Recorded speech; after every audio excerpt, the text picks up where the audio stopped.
Hello everyone. Today we'll be talking about some basics of electric charge.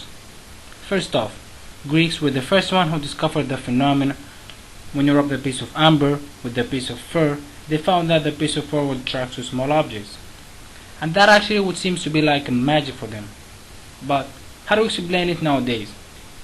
How physics account for those forces? The answer is, we propose a property that certain materials have called charge. There are two types of charge. Well, you might be already aware of, which is positive charge and negative charge. There are two particles which are carrying these charges.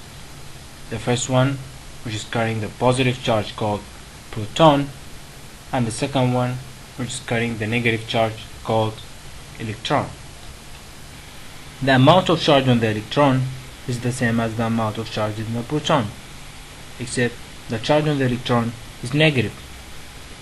We call this amount of charge as the electron charge, and we give it the symbol E.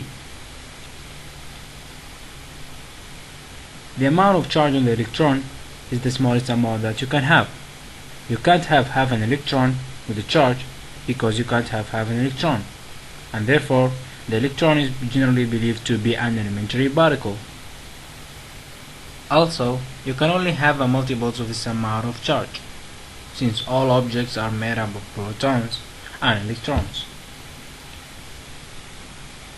Charge is given the symbol Q, and it always must be a multiple n of the electron charge. But how do you measure this charge? Well, you can count up the number of protons and electrons and find the difference between them. Then you will get the charge on an object. But since everyday objects are containing from billions and billions of these electrons and protons, it's simply not practical to, and it actually doesn't even make sense to count all these protons and electrons and then find the difference between them. So instead, we use a big amount of charge as the standard unit, and this big amount of charge is called the coulomb, and it's given the symbol C. It would take 6.24 times 10 to the power of 18 electron to make 1 coulomb.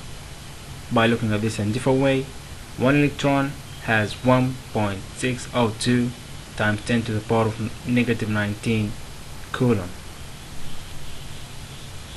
Now let us just come back to our charges.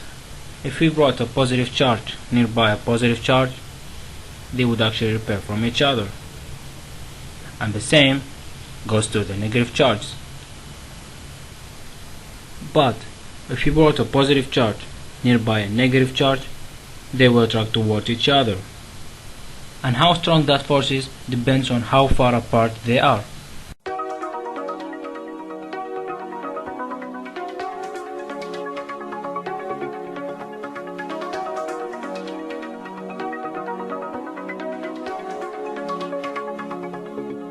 I miss hearing your voice, all the words that you said to me. But now this empty space fills me up and takes over me, and I can't escape it. And